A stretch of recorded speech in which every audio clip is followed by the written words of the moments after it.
Hi hello வணக்கம். இது உங்கள் சிவி ஜோன். எல்லாரும் எப்படி இருக்கீங்க? காலை வணக்கம் டு ஆல். ஸோ ப்ரொமோ ஒன்று பார்த்துருப்பீங்க.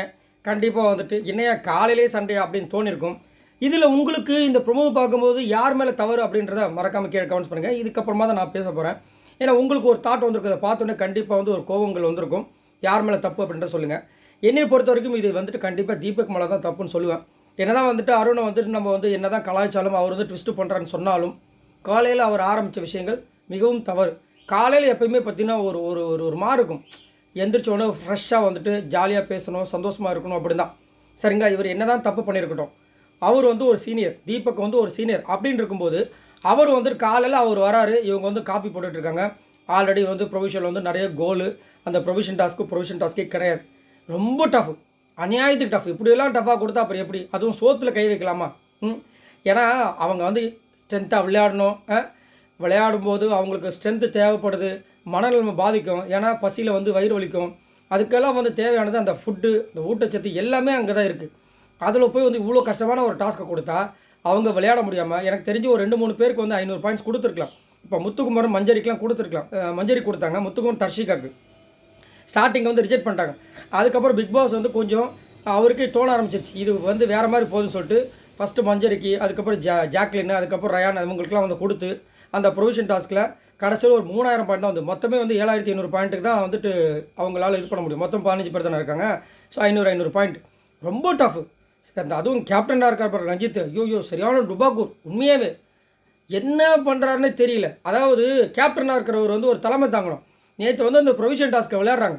ப்ரொவிஷன் டாஸ்க்கை விளையாடும்போது அவங்க வந்துட்டு அவங்களால முடிஞ்ச எஃபர்ட்டை போடும்போது இப்படி பார்க்குறாரு. இல்லை டேரெக்டாக அவரே சாரி, ஏன்னா பிக் பாஸ் வந்து இவரை தான் கேட்குறாரு. பிக் பாஸ் வந்து இவரை தான் கேட்குறாரு, நீங்கள் சொல்லுங்கள் முடிவுன்னு.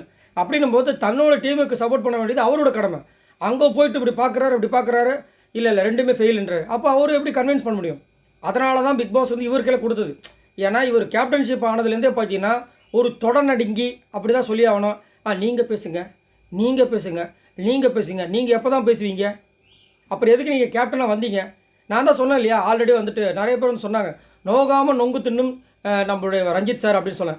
அன்றைக்கி அந்த கேப்டன்ஷிப் டாஸ்க்லேயும் பாருங்கள், அவர் அந்த கேப்டன்ஷிப் டாஸ்க்கு என்ன ஃபைட் பண்ணார்? அவங்க 2 பேரும் ஃபைட் பண்ணி அவங்க 2 பேரும் அடிச்சுக்கிட்டதுனால இவர் வின் பண்ணார். தீபக் வந்து கொஞ்சம் வந்துட்டு இது பண்ணதுனால அவர் வின் பண்ணார். மற்றபடி இவர் வந்து அதுக்கு வந்து சிரமப்படுத்தி, அதாவது நான் வந்து வரணும் அப்படி ஒரு வெறியோடலாம் அவர் வரல. இருக்கிற வரைக்கும் இருந்துட்டு போகும் சாமி அப்படின்ற மாதிரி தான் இருந்தது. அப்புறம் வந்துட்டு இவருக்குள்ள போய் இந்த குரங்கு கையில் பூமாலையை கொடுத்தா என்ன பண்ணும்? அதோட மதிப்பு வேல்யூ தெரிஞ்சதுன்னா அந்த குரங்கு வந்து என்ன பண்ணும்? சூப்பராக வந்து அதை இன்னொரு கழுத்தில் போட்டு அழகு பார்க்கும். அந்த மாலையை வச்சு நிறைய விஷயங்கள் பண்ணலாம். ஏன்னா அந்த மாலைக்கு அவ்வளோ விஷயங்கள் இருக்குது. ஆனால் ஒன்றுமே தெரியாத குரங்கு என்ன பண்ணும்? பார்க்கும், என்னது இது ஒரு மாதிரி இருக்குது, கச்சப்பா இதெல்லாம் ஒரு மாலை அப்படின்ற மாதிரி பிச்சு போட்டுரும். ஸோ அந்த மாதிரி தான் இப்போ வந்துட்டு அவர்கிட்ட இருக்குது. அது மட்டும் இல்லாமல் அந்த ப்ரொவிஷன் டாஸ்கில் இவரே வந்து கொஞ்சம் வந்து அந்த ஒரு ஸ்ட்ராங் ஒரு தலைமைத்தன்மை எடுக்காமல் கடைசியில் வந்து அவங்களுக்கு கிடச்சிது 3000 பாயிண்ட். இந்த 3000 ரூபாவை வச்சுக்கிட்டு அவங்க என்ன பண்ணுவாங்க? 8000, அதை நம்ம அழகாக ஒருத்தர் ரிவ்யூ நம்ம கமெண்ட்ஸ் போட்டிருந்தாங்க, ஒரு சப்ஸ்கிரைபர். 8000 ரூபாய்க்கே வந்து பயங்கரமாக அடிச்சுப்பாங்க. இதில் 3000 ரூபா வச்சுட்டு என்ன அவங்க பண்ணுவாங்க? ஸோ இப்போ என்ன ஆகிடுச்சு, அதுவும் நேற்று வந்து முத்துக்கு ஒரு சூப்பராக ஒரு விஷயம் பண்ணாங்க. எனக்கு இன்னொரு டவுட்டு, இந்த ப்ரொவிஷன் டாஸ்க்குன்னு ஒன்று வைக்கிறாங்க. அது முடிஞ்சதுக்கப்புறமா வந்துட்டு நீங்கள் வந்து செலக்ட் பண்ணுங்கள் வாங்கின காசுக்குன்னு சொல்கிறாங்க. அங்கே எப்பயுமே பார்த்தீங்கன்னா விஷால் அண்ட் ஜாக்லின் தான் இருக்காங்க. போர்டில் எழுதுறது பார்த்தீங்கன்னா அது கூட மாறி இருக்காங்க. ஆனால் போர்டில் எழுதுறது மட்டும் எப்பயுமே முத்துக்குமார். ஏன்னா முத்துக்குமார் மேலே அவ்வளோ நம்பிக்கை. சரி, அவ்வளோ நம்பிக்கை வைக்கிறது தப்பே கிடையாது. அப்போது ஒரு மனிதன் அப்படின்னா எல்லா நேரமே வந்துட்டு கம்ப்யூட்டர் மாதிரி கரெக்டாக இருக்க மாட்டான். அவனுக்கும் தப்புகள் வரும். போன வாரம் ஒரு சின்ன தப்பு, ஆனாலும் அது வந்துட்டு அவங்களுக்கு லாபமாக தான் அமைஞ்சது. 200 ரூபா எக்ஸ்ட்ரா. அதுக்கு என்ன ஆட்டம்! அதுவும் அந்த கோவா டீம் வந்துட்டு பார்த்தீங்கன்னா முத்துக்குமார் இல்லாத நேரங்களில் அவ்வளோ பேச்சு. முத்துக்குமார் அதை பண்ணிட்டான், அவன் கால்குலேஷனில் தப்பு பண்ணிட்டான், 2-3 வாட்டி அதை வந்துட்டு ரிஜிஸ்டர் பண்ணிகிட்டே இருக்காங்க. அப்போ நீங்கள் போய் கால்குலேஷன் பண்ண வேண்டியதுனா? ஏன்னா இங்கேருந்து பார்த்து சொல்கிறது ஒரு மேட்ரே கிடையாது. தேவையானதே போடு, 2 போடு, 3 போடு சொல்லலாம், ஈஸி தான். தேவையானதை சொல்கிறீங்க, ஈஸி தான். ஆனால் அங்கே அவங்க அந்த டைமுக்குள்ளே பஸர் அடிக்க நீங்கள் சொல்கிறத கூட வந்துட்டு அங்கே நோட் பண்ணி கீழே கவுண்ட் பண்ணி எடுத்து வைக்கணும். அந்த ஒரு நம்பிக்கைக்கு தானே மற்றவங்க மேலே நம்பிக்கை இல்லாமல் நீங்கள் கொடுக்குறீங்க. அப்போ ஒரு நாள் தப்பு வந்து அக்செப்ட் பண்ணும். இப்போ நேற்று என்ன பண்ணுறாரு, 3000 ஒரு 3000 250 ரூபா வரைக்கும் நம்மளுக்கு லீனியன்ட் கொடுத்துருக்காங்க. அதுக்கு மேலே போச்சுன்னா தான் அவர் வந்து பிக் பாஸ் வந்து கை வைப்பார். ஓகே, அப்போ 3200 ரூபா வைப்போம் சொல்லி அழகாக அந்த 3200 கால்குலேட் பண்ணி இன்னும் எடு, அது வேணாம் இதை எடு, சூப்பராக பண்ணார். ஸோ அதுக்கு யாராவது வந்துட்டு அங்கே வந்து ஒரு அப்ரிஷியேஷன் கொடுத்தாங்களா? ஒரு இதுவும் கிடையாது. ஏன் இப்படி இருக்கீங்க எனக்கு சத்தியமாக புரியல. ஒருத்தங்களை அதுவும் வந்துட்டு அங்கே வந்து ஜாக்லினை வந்து கட்டி பிடிக்கிறாங்க, விஷாலை கட்டி பிடிக்கிறாங்க. என்ன சாதிச்சாங்க சத்தியமாக புரியல. அந்த செக்ரிகேட் பண்ணுறது அதாவது பின்னாடி இருந்து சொல்கிறாங்களே. இப்போ இவங்க 2 பேர் மட்டும் தனியாக இருந்து அந்த பொருளெலாம் செலக்ட் பண்ணாங்க. இப்போ முன்னாடி வந்து அந்த லக்ஸரி பட்ஜெட் டாஸ்க் நடக்கும் பாருங்கள், கேர்ள்ஸ் தனியாக பாய்ஸ் தனியாக, அந்த மாதிரினா நீங்கள் வந்து சொல்லலாம்.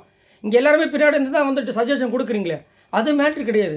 சஜஷன் கொடுத்தா அவங்க அதில் வந்து இதை போடு அதை போட்டு சொல்கிறதுல மேட்ரு இருக்காது. உண்மையிலே இவங்க 2 பேர் மட்டும் போட்டால் அந்த கிரெடிட் அவங்களுக்கு கொடுத்துருக்கலாம். பட் அவங்க கால்குலேஷன் பண்ணுறான் பார்த்தீங்களா, அவன் முத்துக்குமார், அவனுக்கு தான் நீங்கள் பாராட்ட கொடுக்கணும். ஆனால் ஒருத்தங்க கூட வந்துட்டு அவர் வந்து கங்க்ராச்சுலேட் பண்ணல. அதை வச்சு தான் இன்றைக்கி வந்து சமையல் ஆரம்பிக்கிறாங்க. இப்போது இந்த ப்ரொமோவில் பார்த்தீங்கன்னா சமையல் ஆரம்பிக்கிறாங்க. பால் இல்லை போல இருக்குது, வர காப்பி போடுறாங்க. இவரு வராரு, ஃப்ரெஷ்ஷாக வராரு. வந்தவரை வந்து தீபக் வந்து எப்படி இது பண்ணோம், நல்ல விதமாக ட்ரீட் பண்ணோம். அதை விட்டு என்ன பண்ணுற வாங்க ட்விஸ்டர்ன்றார். இதெல்லாம் எவ்வளோ தப்பு. நம்மளுக்கு வந்து இந்த பட்டப்பேர் கொடுத்ததுக்கு காரணமே அவங்களுக்கு குத்தணும்னு சொல்லிட்டு தான். பிக் பாஸோட எண்ணங்கள் என்னென்னா, ஒன்று அவனுக்கு குத்தணும், இன்னொன்று அவன் ஆப்போசிட்டில் இருக்கவன் என்ன மாதிரி இருக்கான், அவன் ரியாக்ட் பண்ணுறான், அதை வச்சு நீ தெரிஞ்சுக்க, உன்னோட கேமை வந்து நீ புரிஞ்சுக்கோ. இன்னும் வந்துட்டு நீ வந்து இவன் வந்து நல்லவன், இவன் என் ஃப்ரெண்டு அப்படின்னு நீ நினச்சி விளையாடாத. உனக்கு ஆப்படுக்கிறது எல்லாமே இருக்காங்க, அதை மாதிரி ஞாபகம் வச்சுக்கோ, உன் இண்டிவிஜுவல் கேமை நீ ஸ்டார்ட் பண்ணு அப்படின்றதுக்காக தான் அதை கொடுத்துருக்காங்க. இந்த ட்விஸ்டர்ன்ற ஒரு வார்த்தை அவருக்கு கண்டிப்பாக ஹர்ட் ஆகும். ஏன்னா ஒரு இடத்துல ட்விஸ்ட் பண்ணுறது. இப்போது பவித்ராக்கா ஆமான்னு கொடுத்தாங்க, அது எவ்வளோ பெரிய வலியை கொடுக்குன்னு அவங்களுக்கு மட்டும் தான் தெரியும். ஆமாம் மாதிரி இருக்காண்டாவன் அப்படின்னா, அதாவது தொம்மன்னு சொல்லுவாங்க இன்னொரு வார்த்தை, அந்த மாதிரி அப்படியே மங்குனி மாதிரி இருக்காண்டா அப்படின்ற மாதிரி.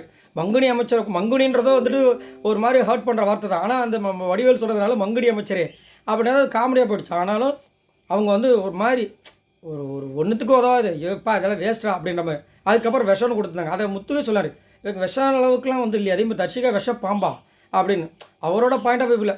ஆனால் பாதி விஷப்பாம்பு தான் நம்ம தர்ஷிகான்னு வச்சுக்கோங்களேன். ஸோ இந்த மாதிரி ட்விஸ்டர்ன்ற ஒரு வார்த்தையை வந்து அவர் சுமந்துட்டு அங்கே வந்துட்டு அப்படியே நிற்கும்போது, வாங்க ட்விஸ்டர்னா யாருக்காக இருந்தாலும் கோவம் தான் செய்யும். உடனே என்னங்க அவரும் வாங்க ஸ்கில் ஓரியன்ட் அப்படின்றது, அதில் தப்பே கிடையாது. ஒரு பாலை வந்து வேகமாக அடிக்கும்போது சவுத்தில் போட்டு வேகமாக தான் வரும். உடனே வந்து அப்படியே அடுத்து ஆரம்பிக்குது. அவர் என்ன சொல்கிறாரு தீபக் ஒரு வார்த்தை, லேபருக்குலாம் இது போதுன்னு நாங்கள் வந்துட்டு முடிவு பண்ணிட்டோம். அதெல்லாம் எவ்வளோ பெரிய தப்பு. இப்போ நேற்று வந்து விஷால் வந்து ஒரு வார்த்தையை ட்விஸ்ட் பண்ணார், இன்னும் நாங்களாம் லேபர் பண்ணுறோன்னு சொல்லிட்டு உங்களுக்கு வந்துட்டு இலக்கணமாக போடுச்சுன்னு சிரிச்சுக்கிட்டே கலாச்சார்.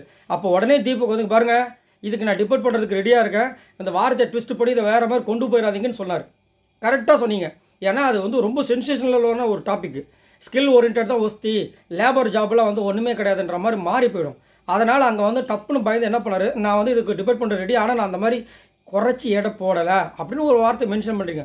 குறைச்சி எடை போடலை அப்படின்னு ஒரு வார்த்தையை மென்ஷன் பண்ணுறீங்கன்னா உங்களுக்கு ஒரு பயம் இருக்குது. எல்லா தொழிலுமே முக்கியமான தொழில் தான், ஒரு சில தொழிலுக்கு தேவை ஸ்கில் தேவை, அது வந்து மாற்றுக்கிறது கிடையாது. அவ்வளோ விஷயங்களை அழுத்தி திருத்தமாக சொல்லிவிட்டு விஜய் விஷால் சொன்னவொடனே டென்ஷன் ஆகிட்டு பயந்துட்டு சொல்லிவிட்டு இங்கே வந்து லேபர்ஸ்க்கெலாம் இது போதும்னு நீங்கள் வந்து சொன்னீங்கன்னா இது எப்படி ஃபன்னாக கன்வெர்ட் ஆகுன்ற. நீங்கள் வந்துட்டு அவ்வளோதான் உனக்கு அப்படின்னு கோபமாக சொல்லிட்டு சும்மா காமெடியாக சொன்னால் ஒத்துப்பாங்களா? பலாரும் ஒன்று அரைஞ்சிட்டு சும்மா காமெடியாக பண்ண ஒத்துப்பாங்களா? திரும்ப அவங்க என்ன பண்ணுவாங்க, ஒரு அரை அரைஞ்சிட்டு நானும் சும்மா காமெடியாக பண்ணேன். வரதான் செய்யும், யாருக்காக கோவம் வரதானே செய்யும். இதை வந்துட்டு அவர் சொன்னது தப்பு. உடனே அவர் வந்துட்டு அங்கே பேசுகிறாரு, இங்கே பேசுகிறாங்க, மாறி மாறி வந்துட்டு பேசிகிட்டு இருக்கும்போது நீ ட்விஸ்டரு, நீ இவ்வளோ நாள் வந்து ட்விஸ்ட் தான் பண்ணிகிட்டு இருக்கிறது எனக்கு தெரிஞ்சு போச்சு அப்படின்னு அங்கே ஒரு பழியை வைக்கிறாரு. அவர் வந்து இந்த மாதிரி ஜாக்சன் துறைக்கு முன்னாடி நான் ட்விஸ்ட் பண்ணுறதுல தப்பே கிடையாதுன்றாரு. இந்த அம்மா ஸ்ட்ரெயிட்டாக உள்ளே வராங்க மஞ்சரி. இப்போ எனக்கு வந்துட்டு போன வாரம் மஞ்சரியோட செயல்கள்லாம் ஓகே தான், ஆனால் வந்துட்டு மஞ்சரி வந்து அந்த சண்டே எபிசோட்லேயே கொஞ்சம் ஆட்டிடியூட் காமிச்சாங்க. நேற்று நாமினேஷன் டைம்லையும் பார்த்தீங்கன்னா அங்கே வந்துட்டு நாமினேஷன் முடிவுகள் சொல்கிறதுக்கு முன்னாடி இருந்தாலும் சரி, கேப்டனாக இருக்க ரஞ்சித்தை வந்து நாமினேட் பண்ண முடியாது, மஞ்சரியை நாமினேட் பண்ண முடியாதுன்னு சொன்னோடனே அவங்களோட அந்த முக பாவனை, அந்த எக்ஸ்பிரஷனு, அந்த ஆட்டிடியூட்லாம் அப்படியே வந்து பாதி சௌந்தர்யாவை காமிக்குது. சௌந்தர்யாவை நம்ம எவ்வளோ அந்த ஆட்டிடியூடை வந்து சொல்கிறோமோ அதே விஷயங்களை யாராவது ஒருத்தங்க பாதி பண்ணாலும் அது தப்பு தான். நீங்கள் எவ்வளோ பெரிய கண்டஸ்டண்டாக இருந்தாலும் சரி, நீங்கள் எவ்வளோ பெரிய ஓட்டு பேங்கிங் வச்சுருந்தாலும் சரி, நீங்கள் ஒரு ஆட்டிடியூட் விஷயம் காமிச்சிங்கன்னா அது தப்பு தான். அதை வந்து அங்கே வந்து மஞ்சரி பண்ணுறாங்க. அதுக்கப்புறம் இங்கே வந்து ஒரு சண்டை போயிட்டுருக்கு தீபக்கும் இவருக்கும். இவங்க ஏன் நடுவில் வராங்க? தப்பு தானே. நீங்கள் இதே மாதிரி ஒரு விஷயம் அங்கே வந்து பண்ணும்போது அது கரெக்டுன்னு சொல்லி தப்புன்னு சொல்லி இது மாதிரி ஒரு பிரச்சனைகள் வரும்போது இப்போ நீங்கள் உள்ள வர தப்பு தானே. இங்கே வந்து நீங்கள் எல்லாத்தையும் பர்சனலாக எடுத்துகிட்டு ப்ரோவோக் ஆகிக்கிறீங்கன்றாங்க. ப்ரோவோக் பண்ணது உண்மையிலேயே பார்த்தீங்கன்னா இங்கே வந்துட்டு தீபக் தான், அவர் கிடையாது. அதை முதல்ல அவங்க புரிஞ்சுக்கணும், சரிங்களா? நிறைய நேரங்கள் அதை தான் நேற்று முத்து அழகாக சொன்னார். இங்கே பார், நீ வந்துட்டு உனக்கு ஒருத்தவங்க மேலே தப்புன்னு தெரியுதா பேசு, ஆனால் அவங்க உன் மேலே ஒரு குறைய வச்சோடனே நீ ப்ரோவோக் ஆகிட்டு ஒரு சில ஸ்டேட்மெண்ட் வைக்கிற பற்றியா, அது எங்களுக்கு வேறு மாதிரி தெரியுது. நீ ப்ரோவோக் ஆகாமல் பண்ணாதான் அதுக்கு நல்லா கரெக்டாக இருக்குன்னு சொல்லிட்டு அங்கே ஒரு விஷயத்தை வச்சோடனே வாயை மூடிட்டார். அவனுக்கு புரிஞ்சு போச்சு அருணுக்கு. சரி ஓகே, இனிமேல் வந்துட்டு அந்த மாதிரி பண்ணக்கூடாது முடிவு பண்ணுறேன். அதனால் பண்ணாரா, இது லென்த்தாக போயிட்டுருக்கு, நம்ம முத்து தான் வந்து அதை ஸ்டாப் பண்ணான்னு நினச்சாரா, ஏதோ ஒன்று. ஸோ இங்கே வந்துட்டு அது பண்ணது தப்பு. அவர் வந்துட்டு என்னையா நடக்குது அப்படின்னு சொல்லிட்டு போயிட்டு அழ ஆரம்பிச்சிட்டார். கொஞ்சம் வருத்தமாக தான் இருக்குது. ஏன்னா அருண் வந்து அந்த அளவுக்கு கெட்ட ஒரு ஆள் கிடையாது என்னை பொறுத்த வரைக்கும். அருண் வந்து டப்பா பண்ணுறது, அவர் ஆட்டிடியூட் யூசஸ் காமிச்சது, முத்துக்கு ஆப்போசிட்டாக பண்ணது எல்லாம் ஓகே. ஆனால் அந்த அளவுக்கு ஒரு கேவலமான ஒரு பிறவி மாதிரி கிடையாது அவரெல்லாம் வந்துட்டு. அவருக்குள்ளேயே ஒரு இது இருக்குது. அவரும் நல்லவர் தான். பட் சந்தர்ப்ப சூழ்நிலைகள் அந்த பிக் பாஸ் வீட்டுக்குள்ளே மாற்றுதுன்றது என்னோடய கருத்து. இங்கே வந்துட்டு எதையுமே வந்துட்டு மேலே கீழே பிரிக்கக்கூடாதுன்னு சொன்னால் தீபக் வந்துட்டு லேபர்ஸ்க்காக இது போது நாங்கள் முடிவு பண்ணுறோம். அதாவது அந்த வர கப்பு எல்லோரும் காமனானது தான், நான் அதுன்னு இல்லைன்னு சொல்ல. ஏன்னா அங்கே இல்லை ப்ரொவிஷன் பட்ஜெட் இல்லை, அதனால் இது பண்ணியிருக்காங்க. ஆனால் அந்த வார்த்தை அங்கே வந்து காமெடிக்குன்னு பண்ணுறது ரொம்ப தப்புன்றது என்னோடய கருத்து. சரி, உங்களோட கருத்தை சொல்லுங்கள். இந்த வீடியோக்கு மறக்காமல் அந்த லைக் பட்டை தட்டி விடுங்க. மறக்காமல் உங்களுடைய கமெண்ட்ஸை முதல்ல ஷேர் பண்ணுங்கள்.